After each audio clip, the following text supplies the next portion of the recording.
Welcome back to the Real Estate News. With me now is Bland Kiser with Kiser & Associates. We're so happy to have you here today.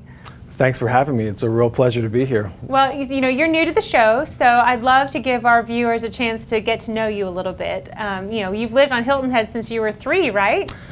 I have been very fortunate. Our family moved to Hilton Head in 1976 when I was the young age of 3, and it's been a great time, great lifetime here for sure. Well, yeah, and very few people can say they've lived here that long, you know, or especially since the 70s. So what are some of your best memories, you know, childhood memories from growing up here? I tell you what, obviously Hilton Head has changed a lot in many ways for the better, but back then, boy, we had the island to ourselves. Yeah, I was going to say there was nobody, yeah. And gosh, I was very fortunate. My mom and dad loved to take us out on the boat, and just great memories of being in Sea Pines, riding my bike, going crabbing, and in all seriousness, my father trained me how to operate a little boat when I was about 10 years old, so I had kind of all of Calabogie Sound to myself back then. So That's amazing. That was fun. Well, now, and you've recently just returned to the island, right? After being, what, 5 years working in the luxury market in Colorado and Virgin Islands. So, I mean, obviously that's a big change of environment from the Low Country. You know, what did you learn from this experience that you can bring to your South Carolina clients?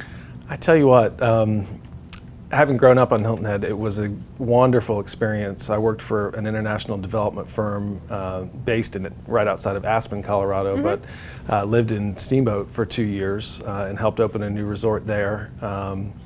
And learned a little bit about the cowboy culture in Colorado. And then on February 21st, 2011, I took a plane. It was 20 degrees below zero, and the next thing I knew, ended up in the U.S. Virgin Islands with the same firm. They asked me to manage the real estate functions for development on the island of St. Thomas. And you know, down in the Caribbean, it's such a crossroad, really a crossroads of the world, so to speak. Just international people from everywhere. And so I had a great experience down there. And I guess, you know, what it taught me overall is there's no place like home. And we're so fortunate to have all the amenities that we have on Hilton Head. And it's just such a special spot. So I guess overall it really made me appreciate how important and special our home port is. And I'm excited to definitely apply a lot of the knowledge that I learned down in the Caribbean and Colorado with this company, especially on the marketing side of what I do, social media. And absolutely. Yeah, so it was nothing but good news, but it's good to be home. Well, and we're so grateful for your time today, Bland. Thank you so much for joining us, and we can't wait to hear more from you in the future. Oh, thank you for having me, and have a great day.